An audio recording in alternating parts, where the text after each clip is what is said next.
Chapter 11. In Mrs. V's well-appointed flat, the comic muse, though able to look after her own interests, did not disdain the assistance of Mr. V's. His idea of bringing the Emersons to Windy Corner struck her as decidedly good, and she carried through the negotiations without a hitch.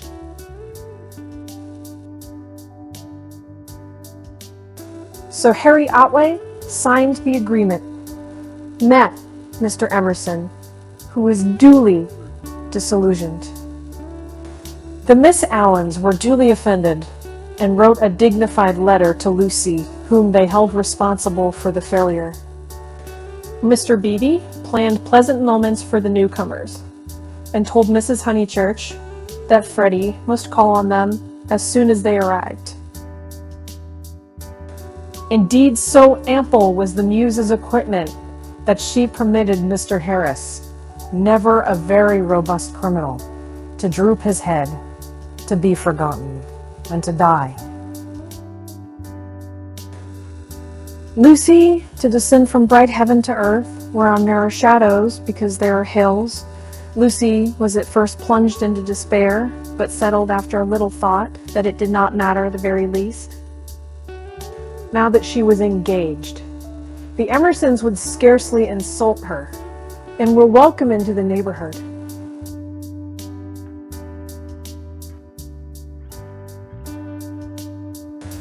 And Cecil was welcome to bring whom he would into the neighborhood. Therefore, Cecil was welcome to bring the Emersons into the neighborhood. But, as I say, this took a little thinking, and so illogical are girls, the event remained rather greater and rather more dreadful than it should have done. She was glad that a visit to Mrs. Vyse now fell due. The tenants moved into Sissy Villa while she was safe in the London flat. Cecil, darling. She whispered the evening she arrived and crept into his arms. Cecil, too, became demonstrative. He saw that the needful fire had been kindled in Lucy. At last she longed for attention, as a woman should, and looked up to him because he was a man.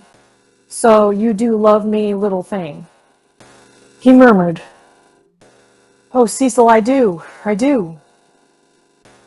I don't know what I should do without you." Several days passed. Then she had a letter from Miss Bartlett. A coolness had sprung up between the two cousins, and they had not corresponded since they parted in August. The coolness dated from what Charlotte would call the flight to Rome, and in Rome it had increased amazingly. For the companion who's merely uncongenial in the middle world becomes exasperating in the classical. Charlotte, unselfish in the form, would have tried a sweeter temper than Lucy's, and once, in the baths of Caracalla, they had doubted whether they could continue their tour. But Lucy had said she would join the Vyses. Mrs.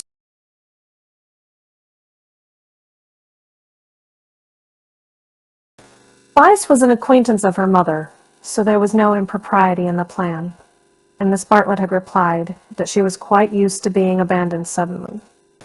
Finally, nothing happened, but the coolness remained, and for Lucy, this even increased when she opened the letter and read as follows. It had been forwarded from Windy Corner.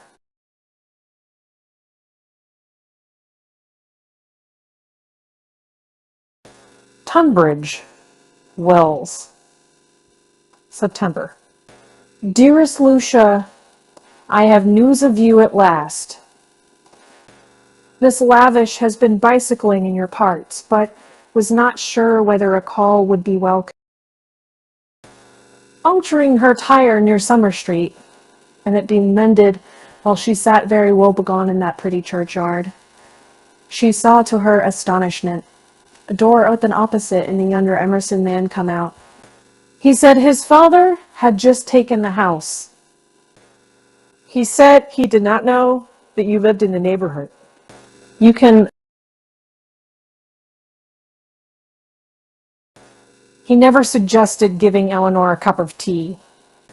Dear Lucy, I am much worried, and I advise you to make a clean breast of his past behavior to your mother, Freddie, and Mr. Vyse, who will forbid him to enter the house, etc.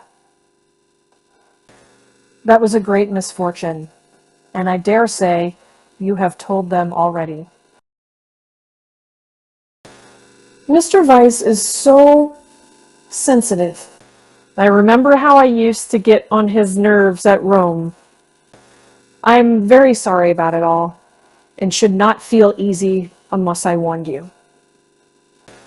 Believe me, your anxious and loving cousin, Charlotte.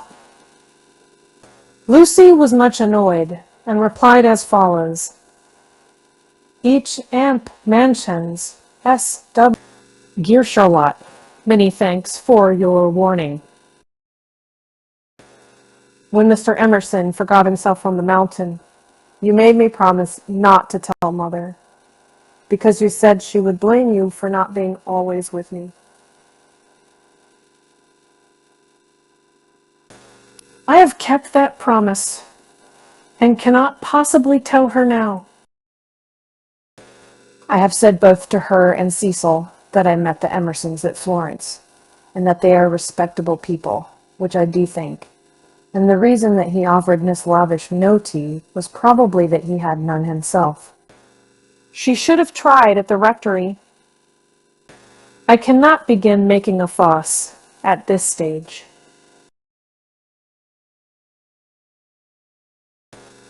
You must see that it would be too absurd.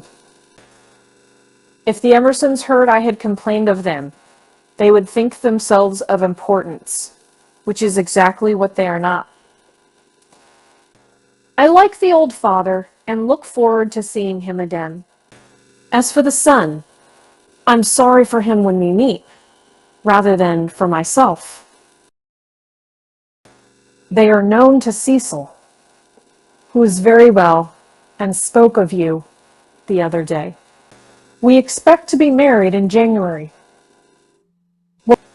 Miss Lavish cannot have told you much about me, for I am not at Windy Corner at all, but here. Please do not put private outside your envelope again. No one opens my letters. Yours affectionately, L.M. Honchurch. Secrecy has this disadvantage. We lose the sense of proportion. We cannot tell whether our secret is important or not.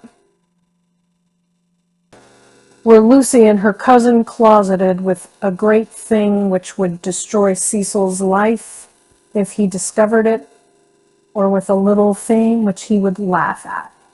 Miss Bartlett suggested the former. Perhaps she was right. It had become a great thing now. Left to herself, Lucy would have told her mother and her lover ingenuously, and it would have remained a little thing. Emerson, not Harris. It was only that a few weeks ago. She tried to tell Cecil, even now when they were laughing, about some beautiful lady who had smitten his heart at school. But her body behaved so ridiculously that she stopped. She and her secret stayed 10 days longer in the deserted metropolis, visiting the scenes they were to know so well later on.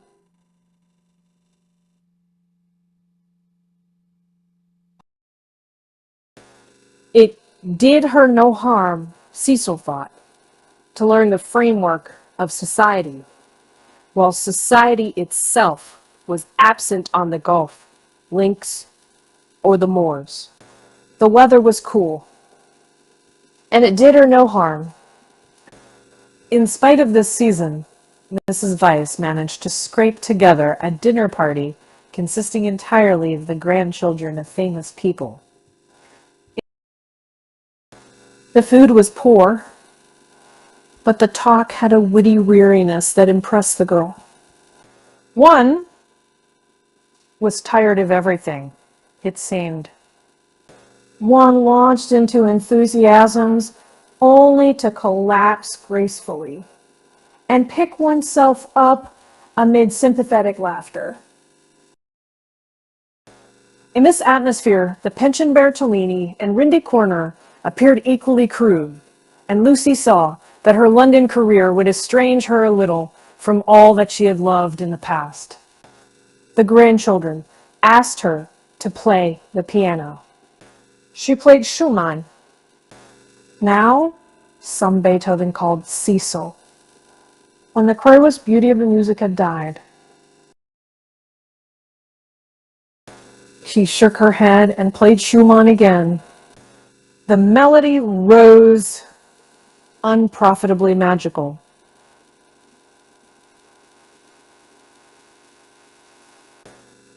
It broke, it was resumed broken, not marching once from the cradle to the grave.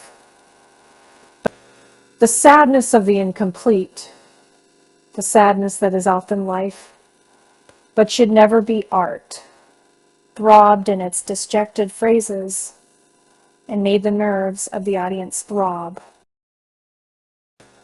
Not thus had she played on the little draped piano at the Bertolini, and too much Schumann was not the remark that Mr. Beatty had passed to himself when she returned. When the guests were gone, and Lucy had gone to bed, Mrs. Weiss paced up and down the drawing room, discussing her little party with her son. Mrs. Weiss was a nice woman, but her personality, like many another's, had been swamped by London, for it needs a strong head to live among many people.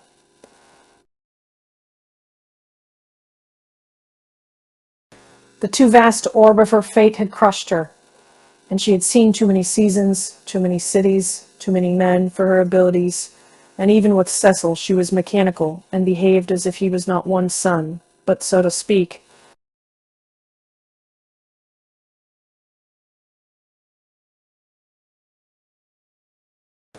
"Make Lucy one of us," she said, looking round intelligently at the end of each sentence and straining her lips apart until she spoke again. "Lucy is becoming wonderful, wonderful. Her music always was wonderful. Yes, but she is purging off the Honeychurch taint. Most excellent Honeychurches, but you know what I mean. She's not always quoting servants, so contrasting or asking one how the pudding is made. Italy has done it." Perhaps she murmured, thinking of the museum that represented Italy to her. "It is just possible. Cecil, mind you marry her next January. She is one of us already. But her music," he exclaimed, "the style of her. How she kept to Schumann when, like an idiot, I wanted Beethoven. Schumann was right for this evening. Schumann was the thing. Do you know, Mother, I shall have our children educated just like Lucy. They bring them up among the honest country folks for freshness, send them to Italy for subtlety, and then not till then let them come to London. I don't believe in these London educations." He broke off, remembering that he had had one himself, and concluded, "At all events, not for women." "Make her one of us," repeated Mrs. Weiss, and processed to bed. As she was dozing off, the cry of nightmare, rang from Lucy's room. Lucy could ring for the maid if she liked, but Mrs. Weiss thought it kind to go herself. She found the girl sitting upright with her hand on her cheek. "I'm so sorry, Mrs. Weiss. It is these dreams." "Bad dreams?" "Just dreams?" The elder lady smiled and kissed her, saying very distinctly, "You should have heard us talking about you, dear. He admires you more than ever. Dream of that." Lucy returned the kiss, still covering one cheek with her hand. Mrs. Weiss recessed to bed. Cecil, whom the cry had not awoke, snored. Darkness enveloped the flat. Chapter 12. It was a Saturday afternoon, gay and brilliant after abundant rains, and the spirit of youth dwelt in it, though the season was now autumn. All that was gracious triumphed. As the motor cars passed through Summer Street, they raised only a little dust, and their stench was soon dispersed by the wind and replaced by the scent of the wet birches or of the pines.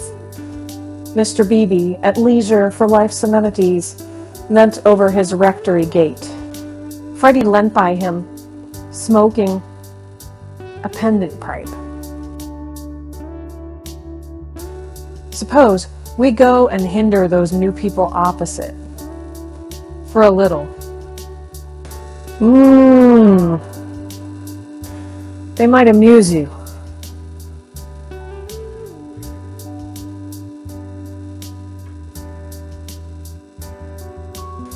Freddie, whom his fellow creatures never amused, suggested that the new people might be feeling a bit busy, and so on, since they had only just moved in. "I suggested we should hinder them," said Mr. Beatty. "They are worth it." Unlatching the gate, he sauntered over the triangular green to Sissy Villa. "Hullo," he cried, shouting in at the open door through which much squalor was visible. A grave voice replied, "Hello. I've brought someone to see you. I'll be down in a minute." The passage was blocked by a wardrobe, which the removal men had failed to carry up the stairs. Mr. Beatty edged round it with difficulty. The sitting room itself was blocked with books. "Are these people great readers?" Freddie whispered. "Are they that sort?" "I fancy they know how to read. A rare accomplishment." "What have they got?" "Byron." "Exactly." "The Shropshire Lad." "Never heard of it." "The Way of All Flesh." "Never heard of it." "Give it." "Hello. Dear George reads German. Schopenhauer, Nietzsche." And so we go on. "Well, I suppose your generation knows its own business, Honeychurch." Mr. Beatty, "Look at that," said Freddie in awestruck. On the cornice of the wardrobe, the hand of an amateur had painted this inscription: "Mistrust all enterprises that require new clothes." "I know. Isn't it jolly?" "I like that."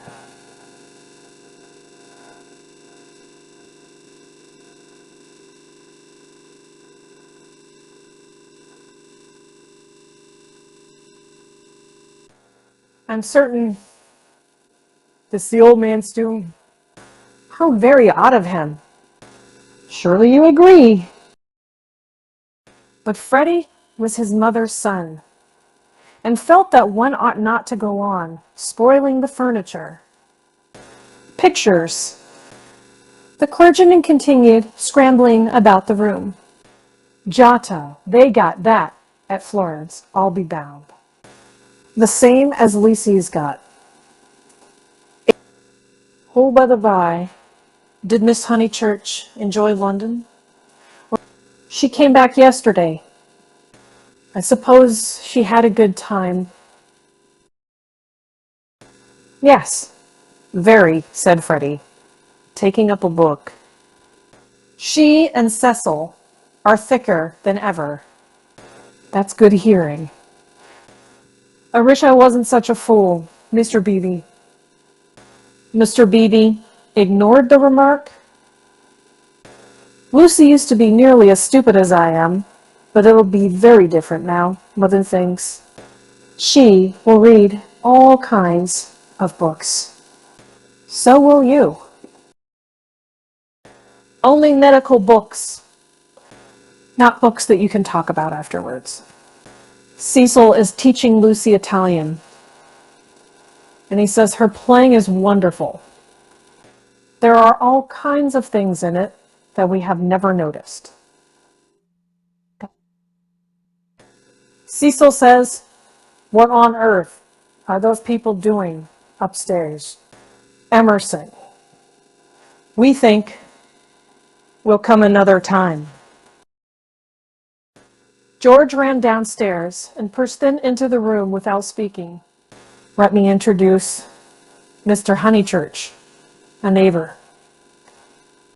Then Freddie hurled one of the thunderbolts of youth. Perhaps he was shy, perhaps he was friendly, or perhaps he thought that George's face wanted washing. Then, at all events, he greeted him with, "How do ye do?" And come and have a bathe. Oh. All right, said George, impassive. Mr. Beebe was highly entertained. How do you do? How do? Come and have a bathe. He chuckled. That's the best conversational opening I've ever heard. I would love to instantly remain from the suitable to the suitable of your practice. Let's talk about the invitation of all my... But I'm afraid it will only act between men. Can you picture a lady who has been introduced to another lady by a third lady opening civilities with, "How do you do? Come and have a bathe." And yet, you will tell me that the sexes are equal. I tell you that they shall be, said Mr. Emerson, who had been slowly descending the stairs. Good afternoon, Mr. Beebe. I tell ye, they shall be comrades, and George thinks the same. We are to raise ladies to our level? The clergyman inquired. The Garden of Eden, pursued Mr. Emerson, still descending, which you place in the past, is really yet to come.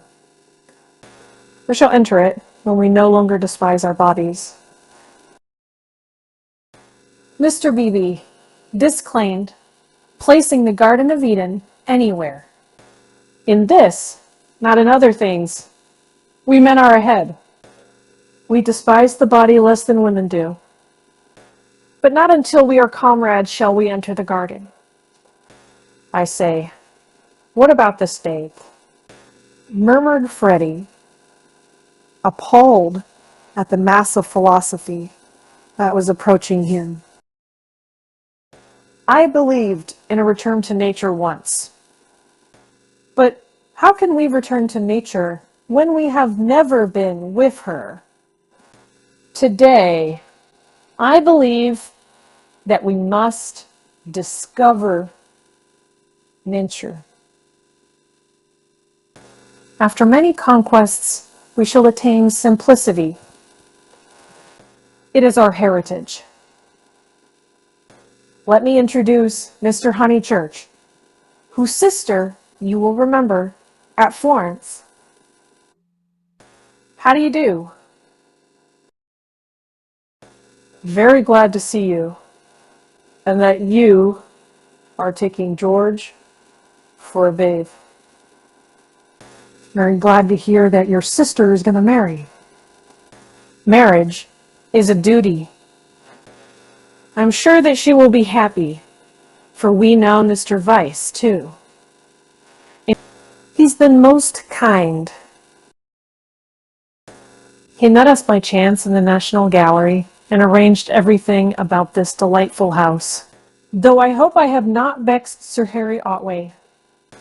I have met so few liberal landowners, and I was anxious to compare his attitude towards the game laws with the conservative attitude.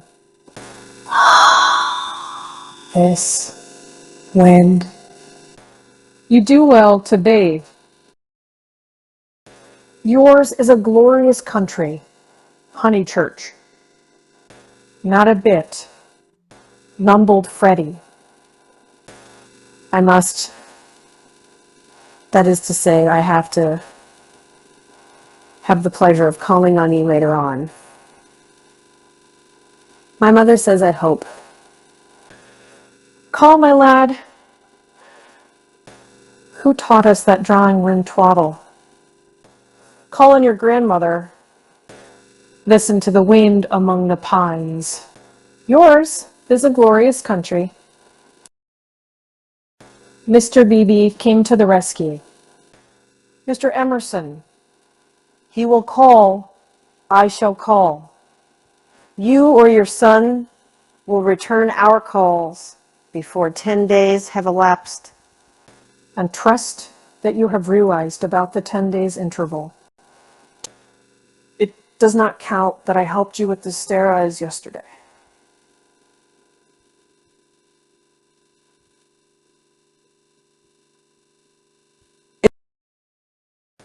It does not count that they're going to bathe this afternoon. Yes, go and bathe, George. Why do you dawdle talking? Bring them back to tea.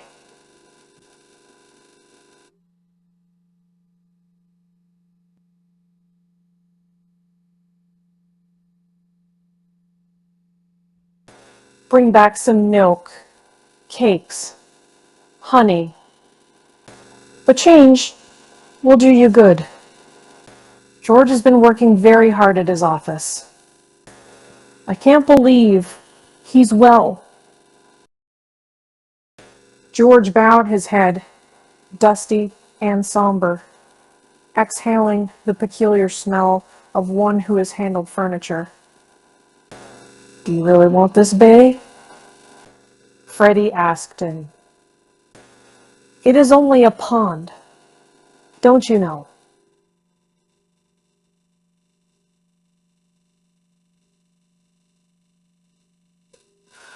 No. I dare say you are used to something better. Yes, I have said yes already.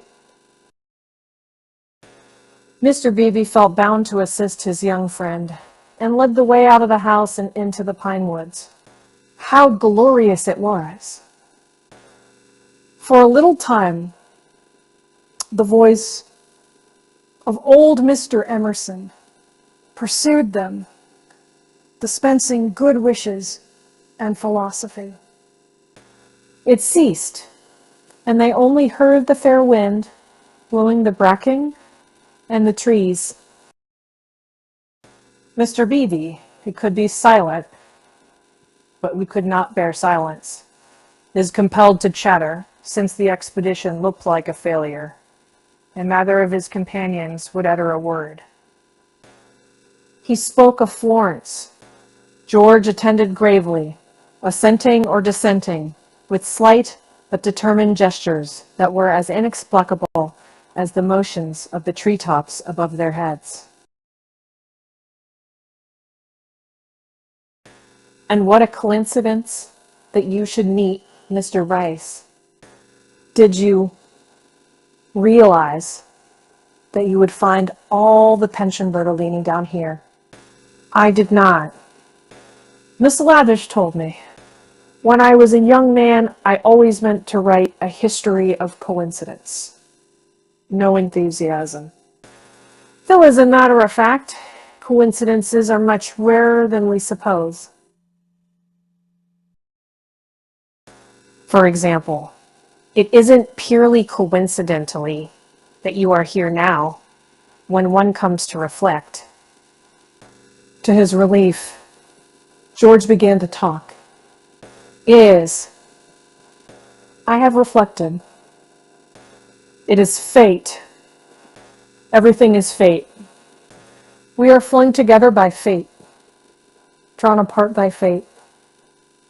Flung together, drawn apart. The 12 winds blow us. We settle nothing. You have not reflected at all, rapped the clergyman. When I give you a useful tip, Emerson, attribute nothing to fate. Don't say I didn't do this, for you did it, 10-1. Now I'll cross-question you. Where did you first meet Miss Honeychurch and myself? Italy. And where did you meet Mr. Weiss, who was going to marry Miss Honeychurch? National Gallery. Looking at Italian art. There you are. Yet you talk of coincidence and fate.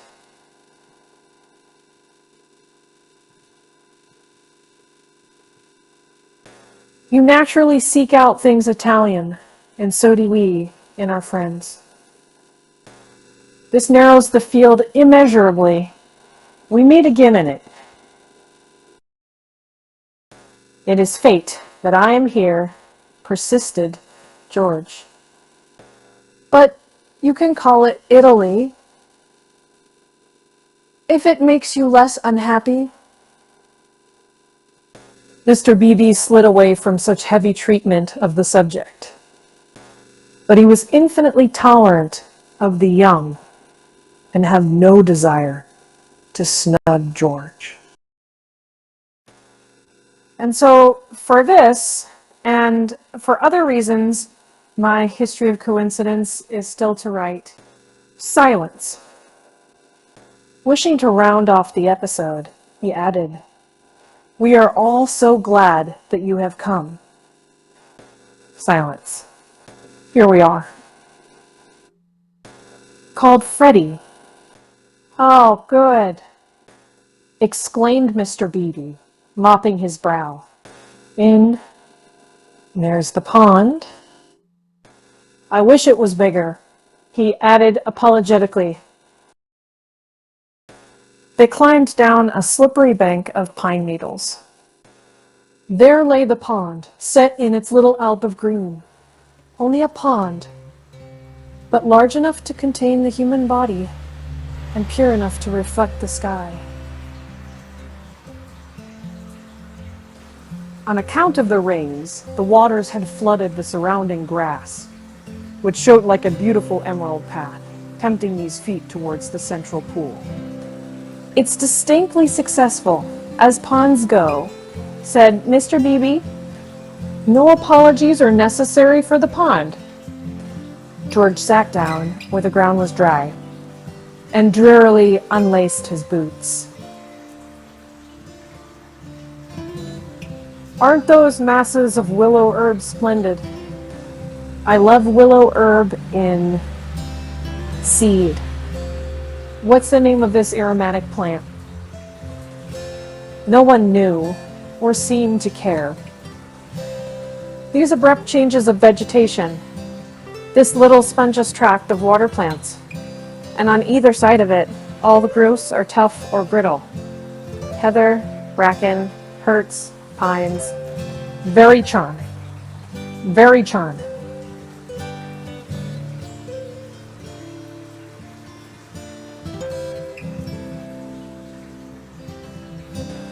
Mr. Beebe, are you bathing? Called Freddie as he stripped himself. Mr. Beebe thought he was not. Water's Wonderful, cried Freddie, prancing in. Water's water, murmured George, wetting his hair first, a sure sign of apathy. He followed Freddie into the divine, as indifferent as if he were a statue, and the pond a pail of soapsuds. It was necessary to keep clean. Mr. Beebe watched them, and watched the seeds of the willow herb dance chordically above their heads. A pooshu, a pooshu, a pooshu, went Freddie, swimming for 2 strokes in either direction, and then becoming involved in reeds or mud.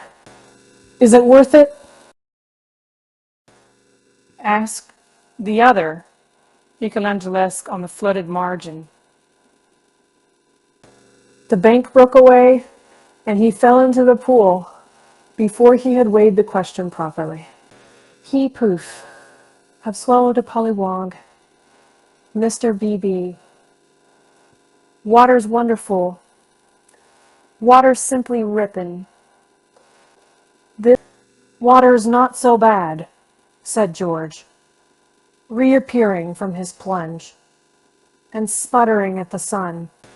Water's wonderful. Mr. Beatty too. A Pushu Cuff? Mr. Beatty, who was hot, and who always acquiesced where possible, looked around him. He could detect no parishioners except the pine trees, rising up steeply on all sides and gesturing to each other against the blue. How glorious it was! The world of motor cars and rural deans receded inimitably. Water, sky, evergreens, a wind, these things not even the seasons can touch. And surely they lie beyond the intrusion of man? I may as well wash too. And soon his garments made a 3rd little pile on the sward, and he too asserted the wonder of the water. It was ordinary water, nor was there very much of it, and, as Freddie said, it reminded one of swimming in a salad. The 3 gentlemen rotated in the pool breast high, after the fashion of the nymphs in Götterdämmerung. But either because the rains had given a freshness, or because the sun was shedding a most glorious heat, or because 2 of the gentlemen were young in years, and the 3rd young in spirit, for some reason, they began to play.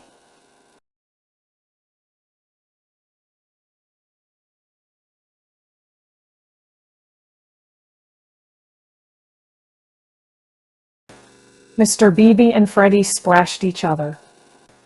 A little deferentially, they splashed George.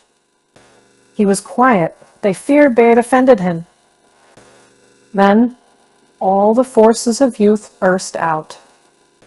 He smiled, flung himself at them, splashed them, ducked them, kicked them, muddied them, and drove them out of the pool. Race you round it, then, cried Freddie, and they raced in the sunshine. And George took a shortcut and dirtied his shins, and they had to bathe a 2nd time. Then Mr. Beebe consented to run a memorable sight. They ran to get dry. They bathed to get cool. They played at being Indians in the willow herbs, and in the bracken they bathed to get clean. And all the time, 3 little bundles lay discreetly on the sward, proclaiming, "No, we are what matters. Without us shall no enterprise begin. To us shall all flesh turn in the end." A try. A try,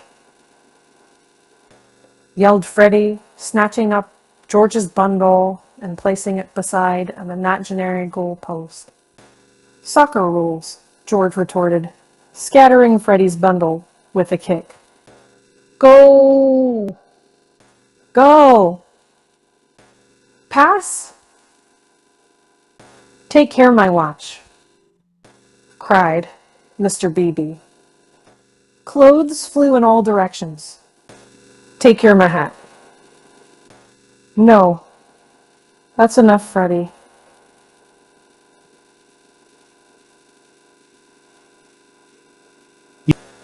Dress now? No, I say. But the two young men were delirious. Sack! Away they twinkled into the trees, Freddie with a clerical waistcoat under his arm, George with a wide-awake hat on his dripping hair. That'll do, shouted Mr. Beebe, remembering that after all he was in his own parish. Then his voice changed, as if every pine tree was a rural dean. Hi. Steady on. I see people coming. Pretty fellows. Yells and widening circles over the daffodil. Hi. Hi. Ladies. Neither George nor Freddie was truly refined. Still, they did not hear Mr. Beebe's last warning, where they would have avoided Mrs. Honeychurch, Cecil, and Lucy, who were walking down to call on old Mrs. Butterworth. Freddie dropped the waistcoat at their feet and dashed into some bracken. George whooped in their faces, turned and scudded away down the path to the pond, still clad in Mr. Beebe's hat. Gracious alive, cried Mrs. Honeychurch. Whoever were those unfortunate people? Oh, dears, look away. And poor Mr. Beebe, too, whatever has happened. Come this way immediately, commanded Cecil, who always felt that he must lead women, though he knew not whither, and protect them, though he knew not against what. He led them now towards the bracken, where Freddie sat concealed. Oh, poor Mr. Beebe. Was that his waistcoat we left in the path? Cecil, Mr. Beebe's waistcoat. No business of ours, said Cecil, glancing at Lucy, who was all parasol and evidently minded. I fancy Mr. Beebe jumped back into the pond. This way. Please, Mrs. Honeychurch, this way. They followed him up the bank, attempting the tense yet nonchalant expression that is suitable for ladies on such occasions. Well, I can't help it, said a voice close ahead, and Freddie reared a freckled face and a pair of snowy shoulders out of the fronds. I can't be trodden on, can I? Good gracious, Needier. So it's you. What miserable management. Why not have a comfortable bath at home, with hot and cold laid on?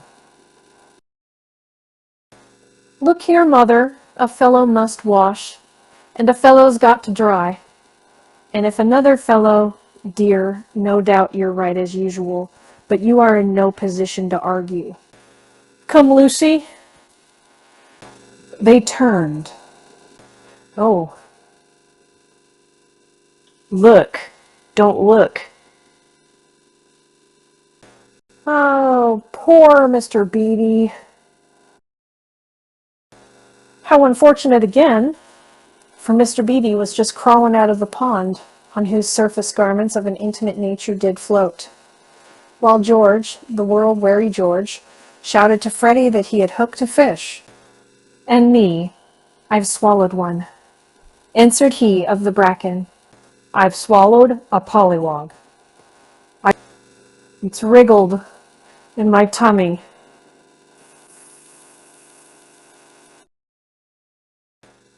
I shall die." "Emerson, you beast, you've got on my bags." "Hush, dears," said Mrs. Honeychurch, who found it impossible to remain shocked. "And do be sure you dry yourselves thoroughly first."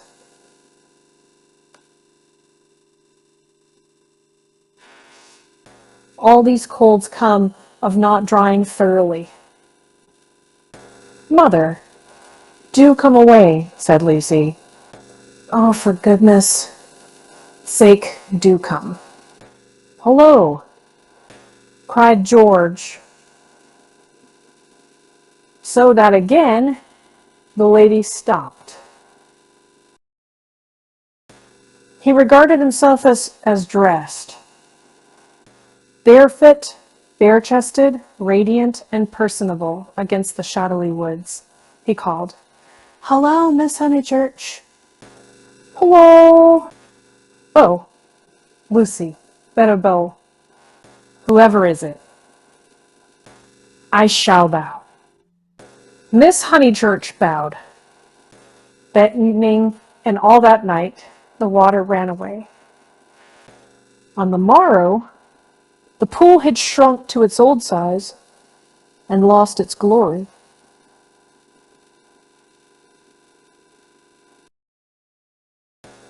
It had been a call to the blood and to the relaxed will, a passing benediction whose influence did not pass, a holiness, a spell, a momentary chalice for youth. Chapter 13, how Miss Bartlett's boiler was so tiresome. How often had Lucy rehearsed this this interview? But she had always rehearsed them indoors, and with certain accessories, which surely we have a right to assume. Who could foretell that she and George would meet in the rout of a civilization, amidst an army of coats and collars and boots that lay wounded over the sunlit earth? She had imagined a young Mr. Emerson who might be shy or morbid or indifferent or furtively impudent. He was prepared for all of these.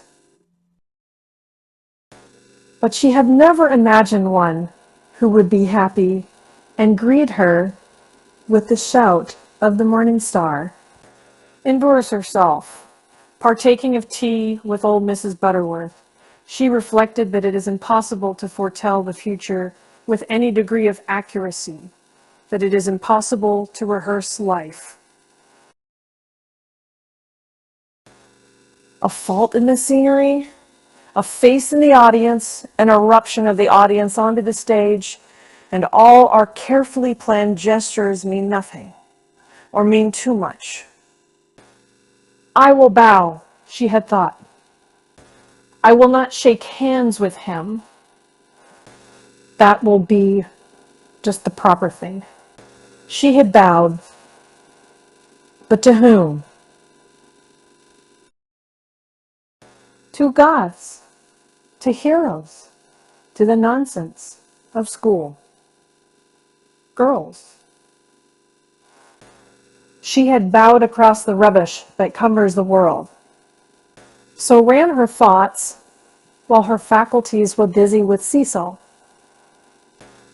It was another of those dreadful engagement calls. Mrs. Butterworth had wanted to see him, and he did not want to be seen. He did not want to hear about hydrangeas, why they change their color at the seaside.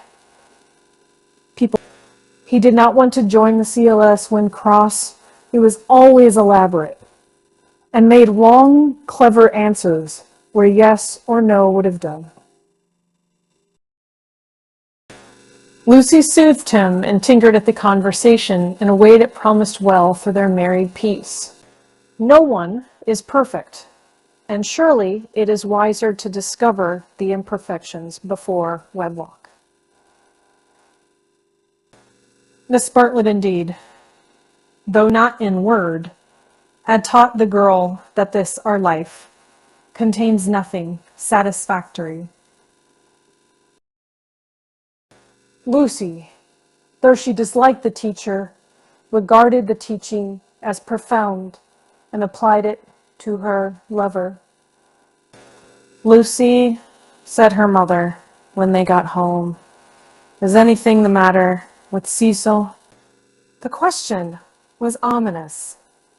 Up till now, Mrs. Honeychurch had behaved with charity and restraint. "No, I don't think so, Mother. Cecil's all right. Perhaps he's tired." Lucy compromised. Perhaps Cecil was a little tired. Because otherwise, she pulled out her bonnet pins with gathering displeasure. Because otherwise, I cannot account for him. I do think Mrs. Butterworth is rather tiresome, if you mean that. Cecil has told you to think so. You were devoted to her as a little girl, and nothing will describe her goodness to you through the typhoid fever. No, it's just the same thing everywhere. Let me just put your bonnet away, may I? Surely he could answer her civilly for 1/2 hour. Cecil has a very high standard for people, faltered Lucy, seeing trouble ahead. It's part of his ideals. It's really that makes him sometimes seem, rubbish. If high ideals make a young man rude, the sooner he gets rid of them, the better, said Mrs. Honeychurch, handing her the bonnet. No, Mother, I've seen you cross with Mrs. Butterworth yourself. Not in that way. At times I could wring her neck.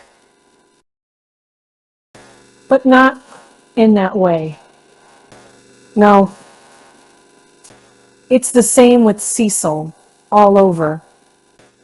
By the by, I never told you. I had a letter from Charlotte while I was away in London. This attempt to divert the conversation was too puerile, and Mrs. Honeychurch resented it. Since Cecil came back from London, nothing appears to please him. Whenever I speak, he winces. I see him, Lucy. It is useless to contradict me. No doubt I am neither artistic, nor literary, nor intellectual, nor musical. But I cannot help the drawing-room furniture. Your father bought it, and we must put up with it. Will Cecil kindly remember? I see what you mean. And certainly Cecil oughtn't to. But he does not mean to be uncivil.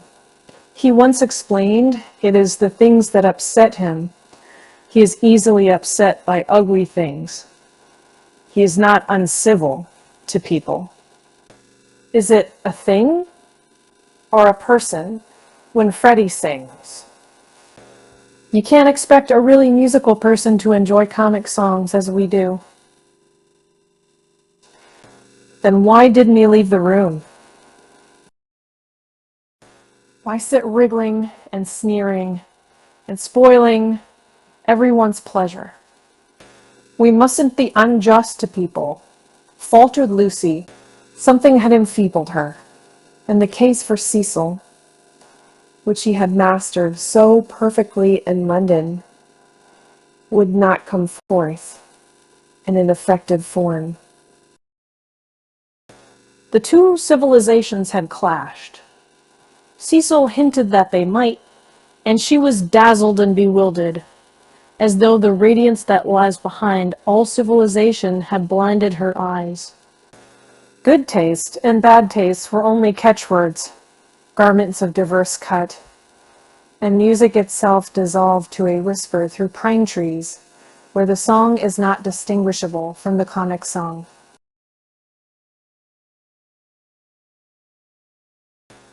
She remained in much embarrassment while Mrs. Honeychurch changed her frock for dinner, and every now and then she said a word and made things no better. There was no concealing the fact. Cecil had meant to be supercilious, and he had succeeded. And Lucy, she knew not why, wished that the trouble could have come at any other time.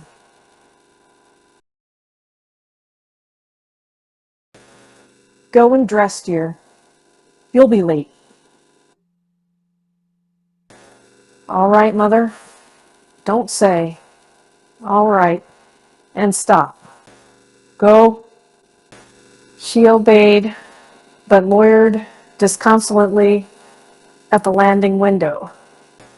It faced north, so there was little view, and no view of the sky. Now, as in the winter, the pine trees hung close to her eyes. One connected the landing window with depression. No definite problem menaced her, but she sighed to herself, "Oh dear, what shall I do? What shall I do?" It seemed to her that everyone else was behaving very badly, and she ought not to have mentioned Miss Bartlett's letter. She must be more careful. Her mother was rather inquisitive, and might have asked what it was about. Oh dear, what should she do? And then Freddie came bounding upstairs and joined the ranks of the ill-behaved. I say, those are talking people.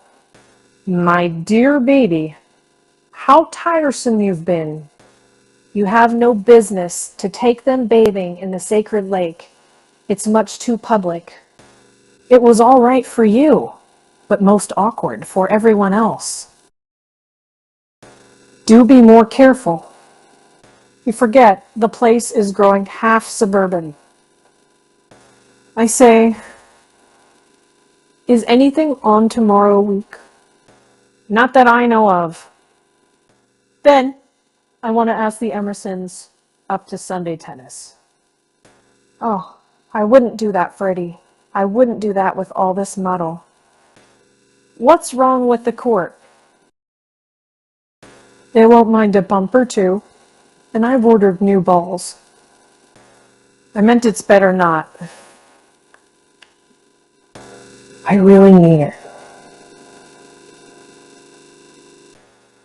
He seized her by the elbows and humorously danced her up and down the passage.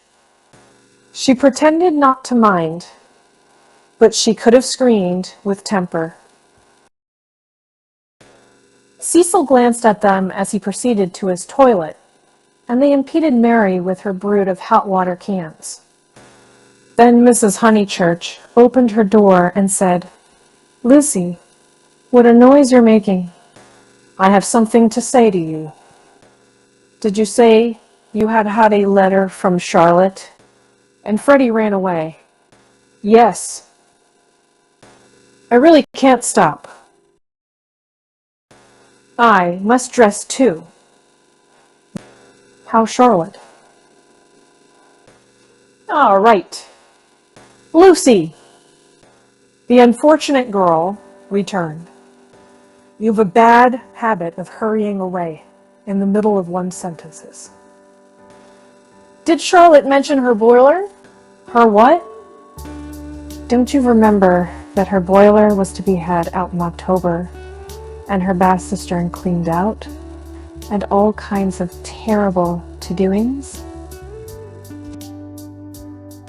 "You can't remember all Charlotte's worries," said Lucy bitterly. "I shall have enough of my own. Now that you are not pleased with Cecil." Mrs. Honeychurch might have flamed out. She did not. She said, Come here, old lady. Thank you for putting away my bonnet. Kiss me. And though nothing is perfect, Lucy felt for the moment that her mother in Windy Corner and the Weald in the declining sun, we were perfect. So the grittiness went out of life. It genuinely did at Windy Corner. At the last minute, when the social machine was clogged hopelessly, one member or other of the family poured in a drop of oil. Cecil despised their methods, perhaps rightly. Similar, at all events, they were not his own. Dinner was at 7:30. Freddie gabbled to Grace, and they drew up their heavy chairs and fell to. Fortunately, the men were hungry. Nothing untoward occurred until the pudding. And then Freddie said, "Lucy, what's Emerson like?" "I saw him in Florence," said Lucy, hoping that this would pass for a reply. "Is he the clever sort?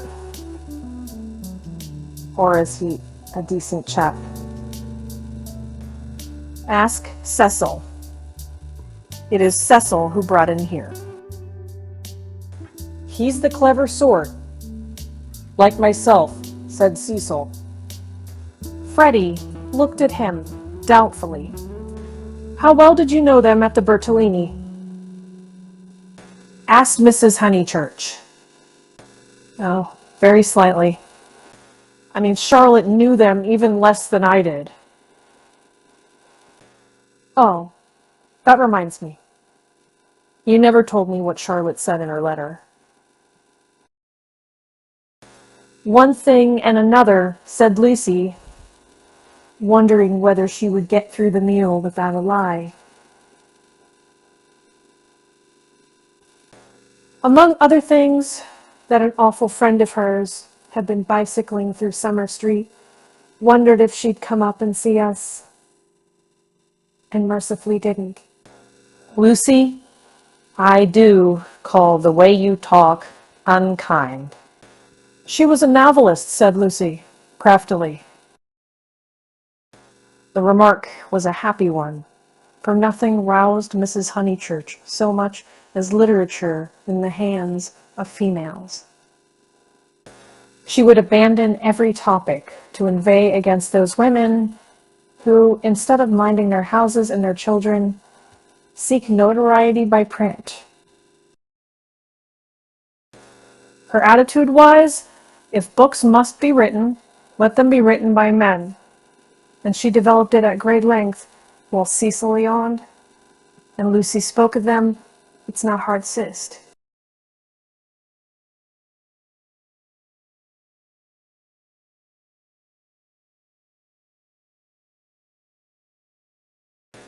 But soon the conflagration died down, and the ghosts began to gather in the darkness. There were too many ghosts about.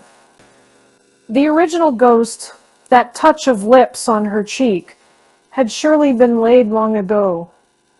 It could be nothing to her that a man had kissed her on a mountain once. But it had begotten a spectral thing. Mr. Hyrica, Paris, Miss Bartlett's letter, Mr. Beebe's memories of violets. And one or other of these was bound to haunt her before Cecil's very eyes. It was Miss Bartlett who returned now, and with appalling vividness. "I have been thinking, Lucy, of that letter of Charlotte's. How is she?" "I tore the thing up." "Didn't she say someone how she was?"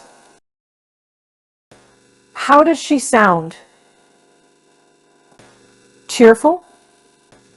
"Oh yes, I suppose so." "No. Not very cheerful, I suppose." "Then, depend upon it, it is the boiler. I know myself how water preys upon one's mind. I would rather anything else, even a misfortune with the meat." Cecil laid his hand over his eyes. So would I, asserted Freddie, backing his mother up. Backing up the spirit of her remark rather than the substance.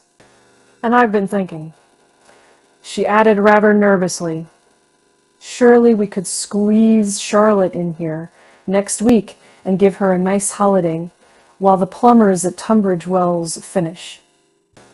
I had not seen poor Charlotte for so long. It was more than her nerves could stand, and she could not protest violently after her mother's goodness to her upstairs. Mother, no. She pleaded. It's impossible. We can't have Charlotte on the top of the other things. We're squeezed to death as it is.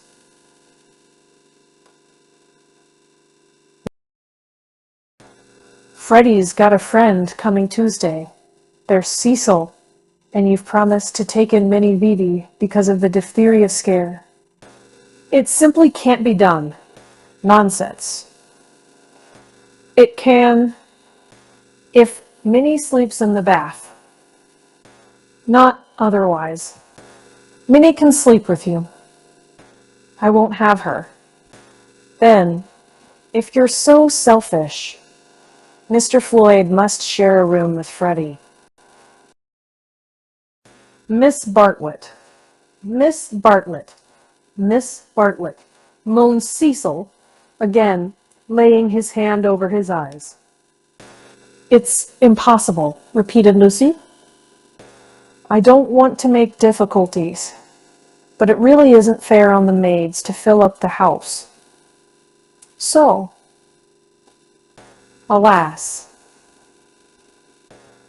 The truth is, dear, you don't like Charlotte. No, I don't. And no more does Cecil. She gets on our nerves. You haven't seen her lately, and don't realize how tiresome she can be, though so good. So please, Mother, don't worry us this last summer, but spoil us by not asking her to come. Hear, hear,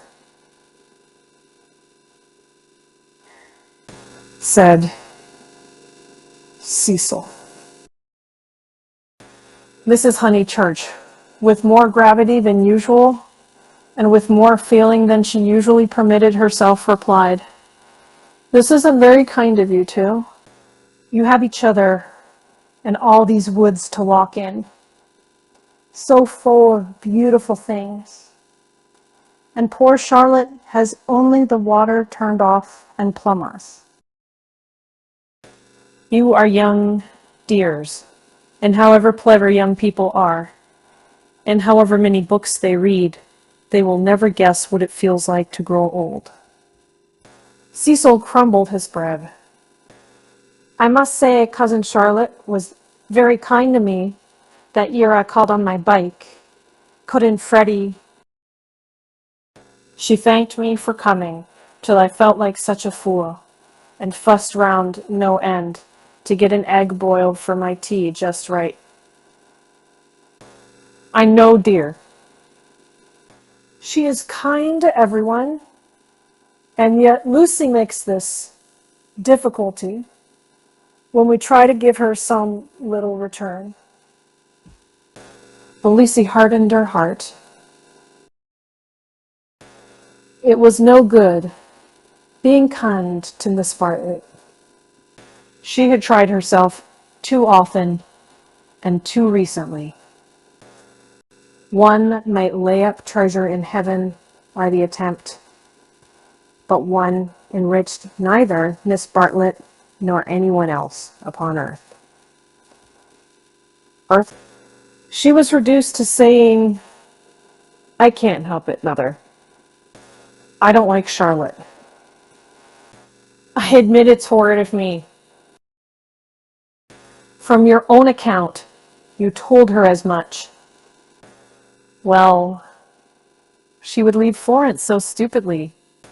She flurried. The ghosts were returning. They filled Italy. They were even usurping the places she had known as a child. The sacred lake would never be the same again. And on Sunday week, something would even happen to Windy Corner. How would she fight against ghosts? For a moment, the visible world faded away, and memories and emotions alone seemed real. I suppose Miss Bartlett must come, since she boils eggs so well, said Cecil, who was in rather a happier frame of mind, thanks to the admirable cooking. I didn't mean the egg was well boiled, corrected Freddie, because, in point of fact, she forgot to take it off, and as a matter of fact, I don't care for eggs. I only meant how jolly kind she seemed. Cecil frowned again. Oh, these Honeychurches. Eggs, boilers, hydrangeas, maids of such were their lives compact. May me and Lucy get down from our chairs? He asked with scarcely veiled insolence. We don't want no dessert. Chapter 14. How Lucy faced the external situation bravely. Of course Miss Bartlett accepted. And equally, of course, she felt sure that she would prove a nuisance and begged to be given an inferior spare room, something with no view, anything. Her love to Lucy. And equally, of course, George Emerson could come to tennis on this Sunday week.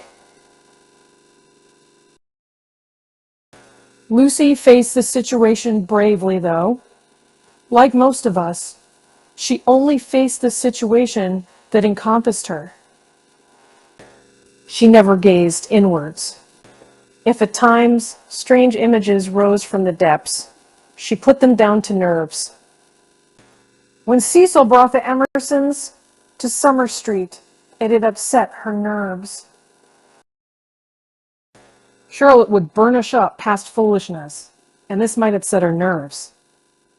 She was nervous at night. When she talked to George, they met again almost immediately at the rectory. His voice moved her deeply, and she wished to remain near him.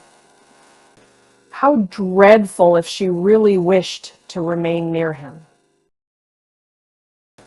Of course, the wish was due to nerves, which love to play such perverse tricks upon us. Once she had suffered from things that came out of nothing and meant she didn't know what. Now, Cecil had explained psychology to her one wet afternoon, and all the troubles of youth in an unknown world could be dismissed. It is obvious enough for the reader to conclude she loves young Emerson. A reader in Lucy's place would not find it obvious. Life is easy to chronicle, but bewildering to practice, and we welcome nerves or any other shibboleth that will cloak our personal desire.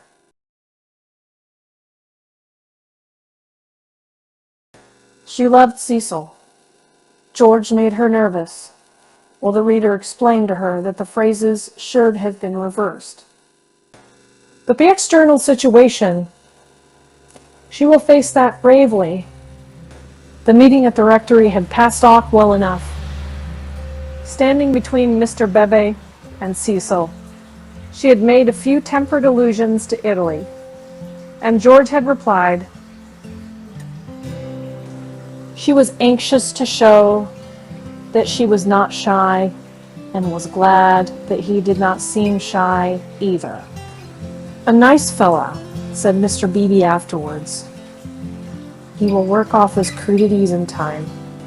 I rather mistrust young men who slip into life gracefully. Lucy said, he seems in better spirits. He laughs more. Yes, replied the clergyman. He is waking up. That was all. But as the week wore on, more of her defenses fell, and she entertained an image that had physical beauty. In spite of the clearest directions, Miss Bartlett contrived to bungle her arrival. She was due at the southeastern station at Dorking, whither Mrs. Hunchurch drove to meet her. She arrived at the London and Brighton station and had to hire a cab up. No one was at home except Freddie and his friend, who had to stop their tennis and to entertain her for a solid hour. Cecil and Lucy turned up at 4 o'clock, and these, with little Minnie Vivi, made a somewhat lugubrious sextet upon the upper lawn for tea. I shall never forgive myself, said Miss Bartlett, who kept on rising from her seat and had to be begged by the United Company to remain. I have upset everything. Bursting in on young people.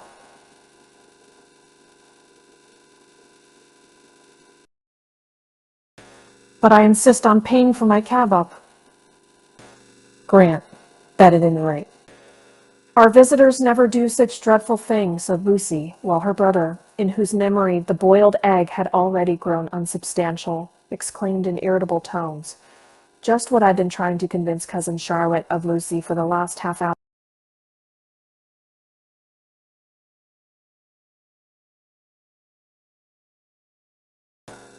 I do not feel myself an ordinary visitor, said Miss Bartlett, and looked at her frayed glove. All right? If you'd really rather, 5 shillings, and I gave a bob to the driver. Miss Bartlett looked in her purse. Only sovereigns and pennies. Could anyone give her change? Freddie had half a quid, and his friend had 4 half-crowns. Miss Bartlett accepted their moneys and then said, "But who am I to give the sovereign to? Let's leave it all till Mother comes back," suggested Lucy. No, dear. Your mother may take quite a long drive now that she is not hampered with me. We all have our little foibles, and mine is the prompt settling of accounts. Here, Freddie's friend, Mr. Floyd, made the one remark of his that need to be quoted. He offered to toss Freddie for Miss Bartlett's quid. A solution seemed in sight, and even Cecil, who had been ostentatiously drinking his tea at the View, felt the eternal attraction of chance and turned round. But this did not do either. Please, please, I know I am a sad spoil sport, but it would make me wretched. I should practically be robbing the one who lost. Freddie owes me 15 shillings, interposed Cecil. So it'll work out, right, if you give the pound to me? 15 shillings, said Miss Bartlett dubiously. How was that, Mr. Vyse? Because, don't you see, Freddie paid your cab. Give me the pound, and we shall avoid this deplorable gambling. Miss Bartlett, who was poor at figures, became bewildered and rendered up the sovereign, amidst the suppressed gurgles of the other youths. For a moment, Cecil was happy. He was playing at nonsense among his peers. Then he glanced at Lucy. In his face, petty anxieties had marred the smiles. In January, he would rescue his Leonardo from the stupefying twaddle. But I don't see that, exclaimed Minnie Beebe, who had narrowly watched the iniquitous transaction. I don't see why Mr. Weiss is to have the quid. Because of the 15 shillings and the 5, they said solemnly. 15 shillings and 5 shillings make £1, you see. But I don't see... They tried to stifle her with tape. No, thank you. I'm done. I don't see why Freddie don't poke me. Miss Honeychurch, your brother's hurting me. Ow. What about Mr. Floyd's 10 shillings? Ow. No, I don't see, and I never shall see, why Miss What's-Her-Name shouldn't pay that bob for the driver. I had forgotten the driver, said Miss Bartlett, reddening. Thank you, dear, for reminding me. A shilling, was it? Can anyone give me change for half a crown? I'll get it, said the young hostess, rising with decision.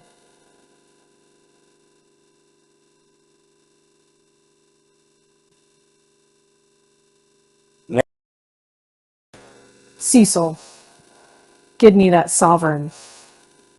No, give me up that sovereign.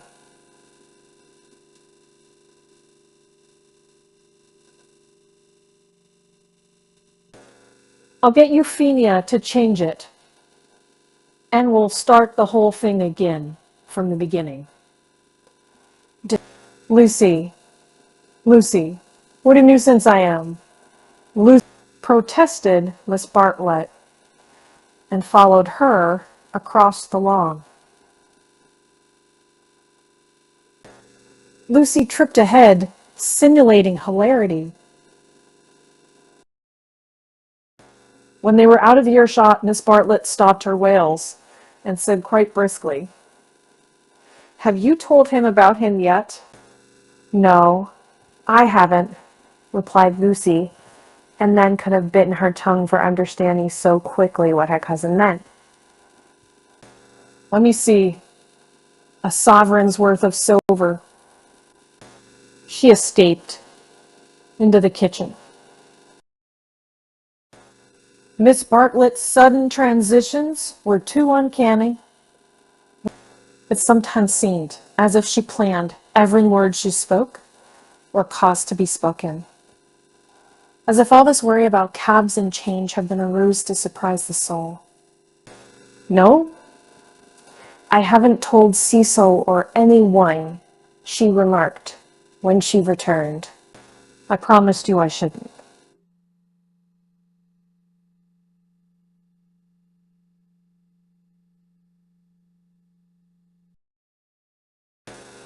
Again, here's your money. All shillings there, excepting that. 2 half-crowns. Would you count it? You can settle your debt nice than now. Miss Bartlett was in the drawing room, gazing at the photograph of St. John ascending, which had been framed.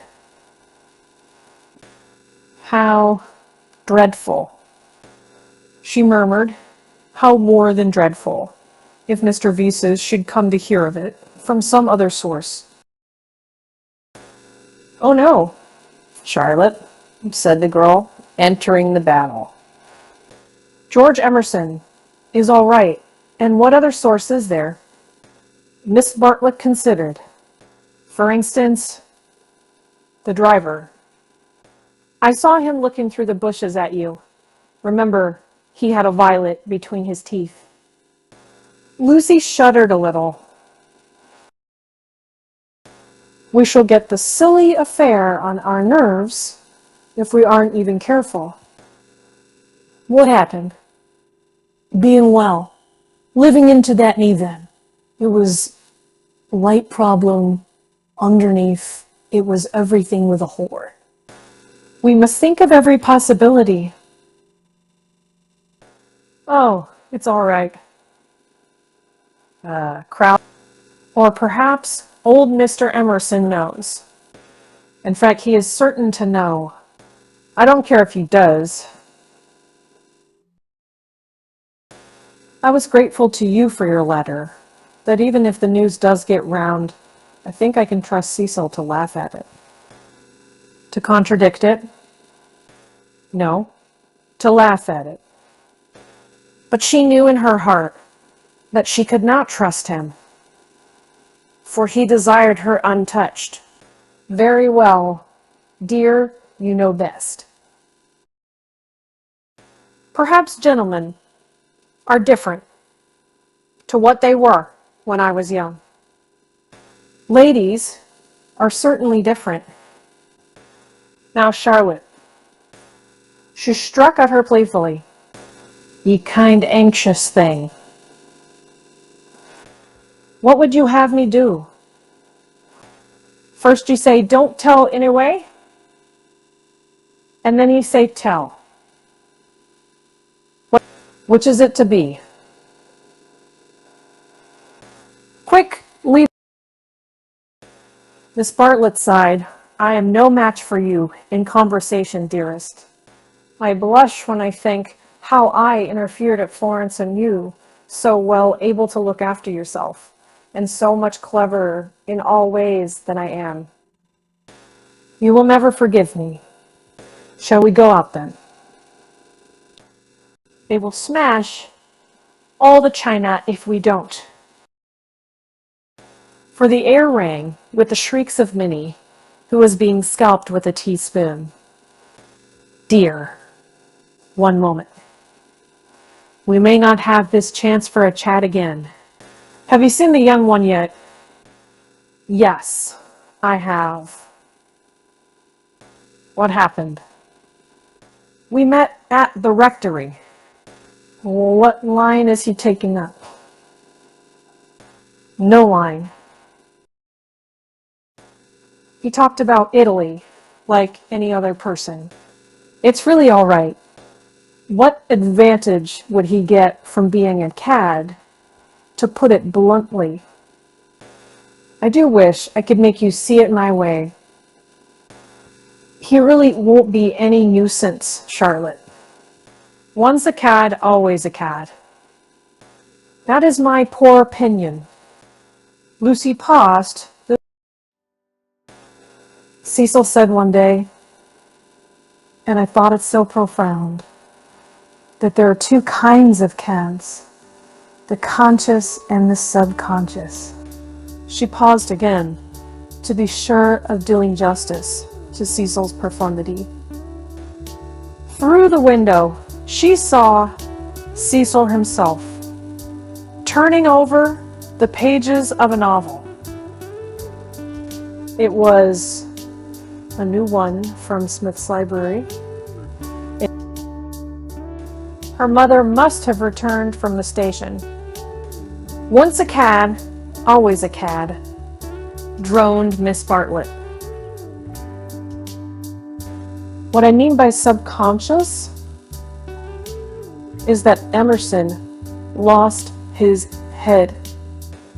I fell into all those violets, and he was silly and surprised. But I don't think we ought to blame him very much. It makes such a difference when you see a person with beautiful things behind him unexpectedly. It really does. It makes an enormous difference because, and he lost his head. Doesn't admire me or any of that nonsense one straw. Dave Freddy rather likes him, and has asked him up here on Sunday. So you Gade try and judge for yourself. He has improved. He doesn't always look as if he's going to burst into tears. He is a clerk in the general manager's office at one of the big railways, not a porter, and runs down to his father for weekends. Papa was to do with journalism, but is rheumatic and has retired. There. Now for the garden. She took hold of her guest by the arm. Suppose we don't talk about this silly Italian business anymore. We want you to have a nice, restful visit at Windy Corner, with no worrying. Lucy thought this rather a good speech. The reader may have detected an unfortunate slip in it. Whether Miss Bartlett detected the slip, one cannot say, for it is impossible to penetrate into the minds of elderly people. She might have spoken further, but they were interrupted by the entrance of her hostess. Explanations took place, and in the midst of them Lucy escaped, the images throbbing a little more vividly in her brain.